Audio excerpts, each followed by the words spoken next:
There are 3 reasons why I am very excited to talk about The Stork Brings a Crane. This is the 6th episode of the 8th season of Cheers. This is directed by Andy Ackerman, and as always there will be spoilers from now as I go through the episode and share some thoughts. One reason is that I haven't reviewed an episode of Cheers in a month because I took a month off of YouTube, longest month of my life, so just very excited to be able to talk about it again.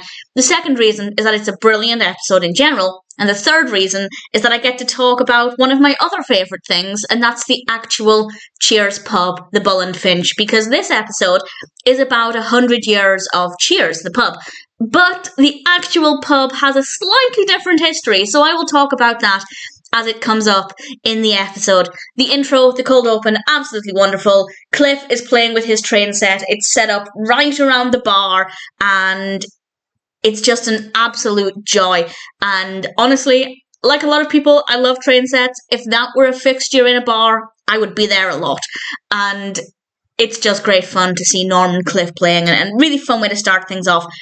Then, after the open, Rebecca comes in, and she has the paper, and apparently Cheers is 100. And there are a couple of facts here shared about the fictitious Cheers, and then I will share some facts about the real Cheers, just for anybody who's interested. In the episode, we learn that Cheers is at 112.5 Beacon Street, which it isn't. It's actually at 84 Beacon Street.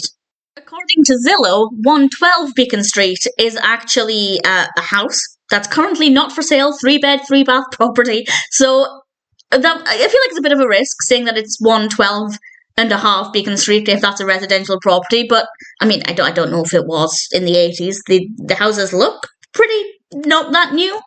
I did a tiny bit more research. 112 Beacon, as it's called, apparently, was originally 106 Beacon Street, renamed 112 in around 1862. So, yeah, it seems like that was a residential property at the time. Just an interesting fact there. I thought it was interesting. Sam apparently made up the number 1895, which is on the sign outside, and it is actually the 100th anniversary of Cheers, which, again, is not true, because the actual bar, the Bull and Finch, was founded in 1969 in the basement of Hampshire House, not at 112.5 Beacon Street. And the history of the bar is really interesting. They went to England to try and find inspiration, and well, I won't go into too much detail. I definitely recommend reading the book about the Bull and Finch. Very, very fascinating stuff. But I had a lot of fun comparing the facts in the episode with the facts of the real bar.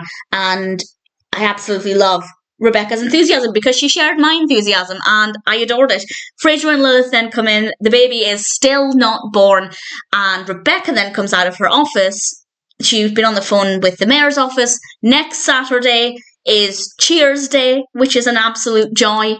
And then Woody comes back from the library. He'd been sent there to try and do some research on the bar, and he found out that it was originally called Mom's, and well, the description of it reminded Woody of a whorehouse back in Hanover. So, a bit of an interesting history for the fictitious Cheers there.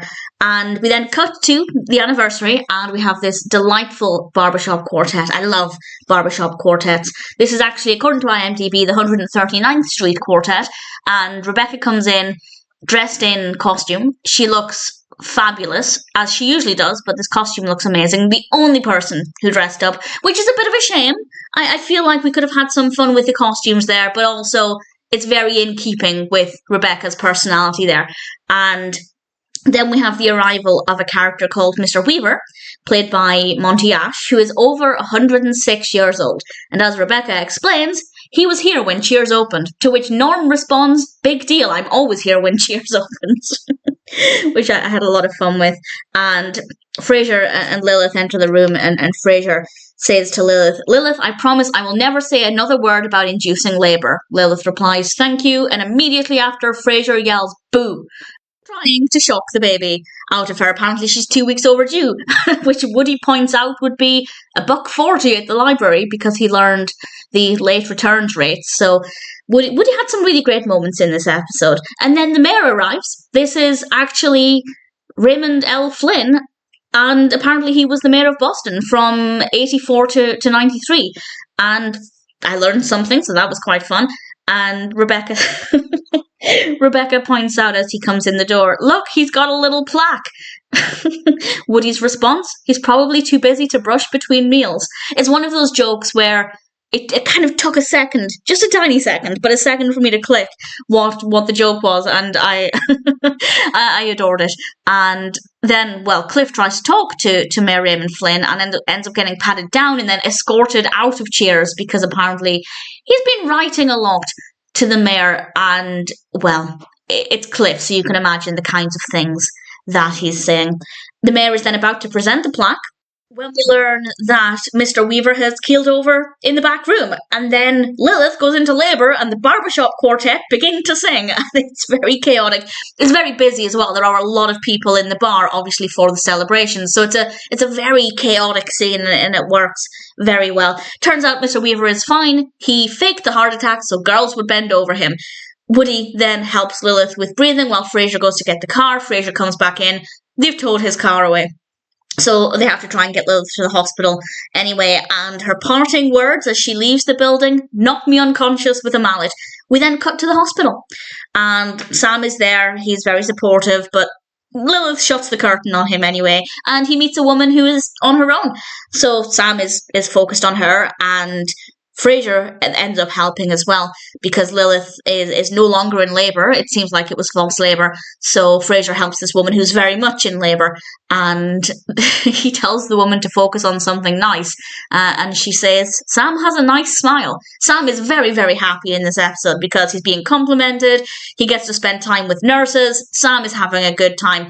Lilith, not so much. She is counting the tiny holes in the ceiling tiles while Frasier goes off with Sam and this other woman, and the doctor comes to speak with Lilith, and Lilith really begs him for information because she's just so fed up of the situation. She thought it was false labour, then she thought she was going to be a mother, and now she realises it's probably false labour again, and it's a very stressful time for her. And the doctor just says to her, false labour, go home. I think there's a lesson there that if you're a medical professional, don't treat people like that because it's unhelpful and it's unkind and it's unsupportive. And obviously Lilith leaves. Frasier and Sam come back into the room, and Frasier, and I hate this, I actually do hate this, Frasier missed the birth of his son. And I don't like that the show did that.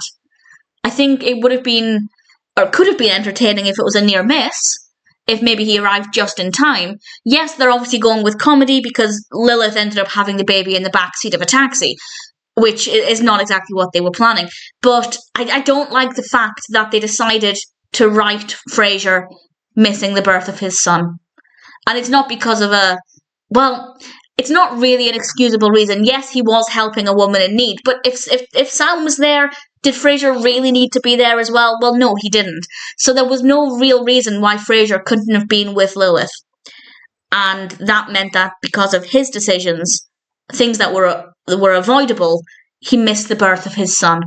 And I don't like that. I don't like that for the show. I don't like that for Frasier. But they're both very happy. Frasier looks at his son and he says his first smile, to which Lilith explains is probably just gas.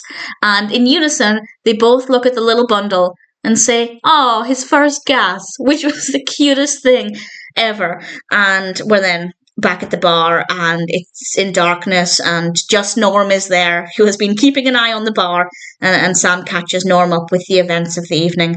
And then we hear the barbershop quartet, and Sam goes to sort them out in the back room, and it's a little bit of noise and a little bit of chaos, and it's a nice way to end the episode.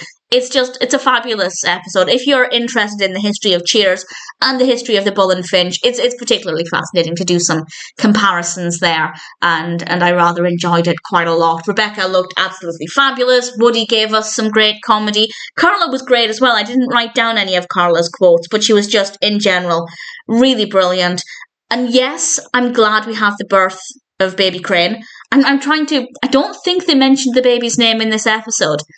I'm trying to avoid it just in case you haven't seen the next episodes and you're unaware of what they decide to call him, so I'm just referring to him as the baby at this point. But again, as I said, I don't like the fact that they consciously decided to make Frasier miss the birth of his son, because he did not need to go off with the other woman, because Sam was there. It's not like she was completely alone. So Frasier really didn't need to be there. He should have stayed with Lilith, because even if it was false labour, it's not as if Lilith was going to just stay in the hospital all day. She'd have to go home. So Frasier really should have been there. So I don't like that for Frasier. I don't like that for the episode. I certainly don't like that for Lilith, and I don't like that for her son. And they decided to do that, and I don't like it. But we have the birth of the baby nevertheless, and we got the sweet moment where they were cooing over his first gas. So I guess within this episode, all's well that ends well. And in general, it's an absolute joy. The Stork Brings a Crane is a brilliant episode of Cheers. It feels so good to be able to watch a full episode and discuss it again. I had, of course, during my month-long break, watched quite a lot of Cheers clips because I have desperate needs to watch it, but to actually be able to sit down, watch an episode, make notes and talk about it and do some little research and finding out what exactly 112 Beacon Street is. I had a lot of fun, really thoroughly enjoyed this. Great episode, quite educational, and ultimately, while I don't love the fact that Frasier missed his son's birth, The Stork Brings a Crane is still a really brilliant episode of Cheers.